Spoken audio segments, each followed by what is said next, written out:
Where we're going to start today is with awareness, because I believe you can't fix what you don't understand. And for many of us, we are looking at the gap from the surface level, and we're not actually identifying what's below the surface, what's causing the issues that we're feeling on a day-to-day basis. So I want to tell you a story. August 1st, 2007. Kind of just a normal day, except for it's a date I'll never forget. I was on maternity leave with my second child. It was 6 p.m. I was in the grocery store with a 2-year-old and a newborn baby. My husband was working late. He had meetings and a big project deadline he was working on.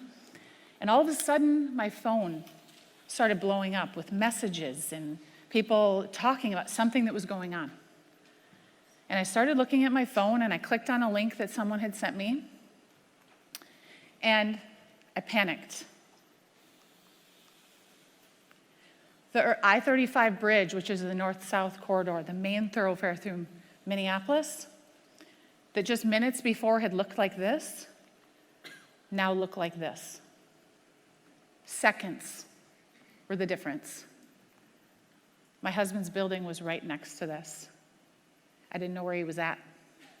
My mind started racing. I started thinking, was he at the office or was he at someone else's office? What time were his meetings done? Is he on the road? Is he on the bridge? And I'm here with 2 small children? It took me 30 minutes to get through to him because all the cell towers were overwhelmed in downtown. And when I finally got through to him, I found out he was standing on the 10th floor, looking out the window, overlooking this scene, watching it all unfold.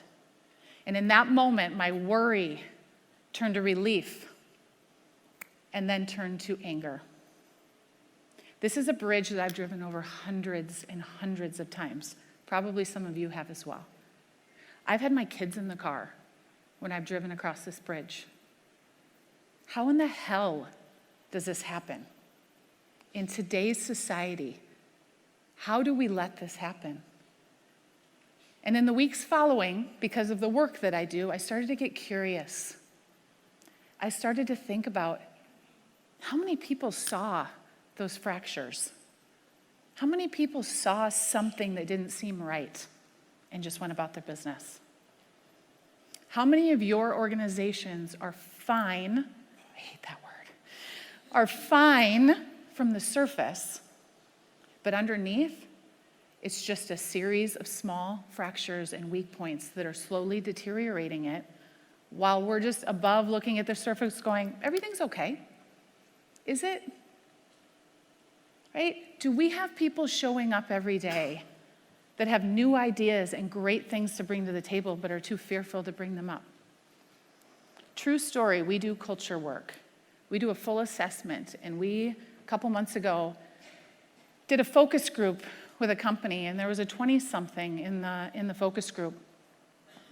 And afterwards, he came up to us and he admitted that something that used to take 6 hours in their organization, it took his boss 6 hours, a report or something that he needed to produce, he figured out how to do it in 30 minutes. Awesome, right?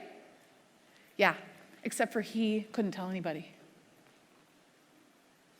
He couldn't tell anybody that he just saved the organization 5.5 hours of work because he was so fearful, not of getting more work, because I know that's what some of you are thinking. He was so fearful that they wouldn't believe him, that he was doing it more efficiently, that he was doing something wrong, and he just didn't want to deal with it. We have people in our organizations. The people that inspected this bridge probably saw the problems and did not have a culture where they could go to their leader and say, something's wrong. We have to take action. So while your organization, it might not be this dramatic, right? And hopefully not, but you have people that see the issues, that know how to make improvements. And as leaders, we need to bridge the gap and give them the safe place that they can bring these things to the surface because it's the right thing for our organization, it's the right thing for our people.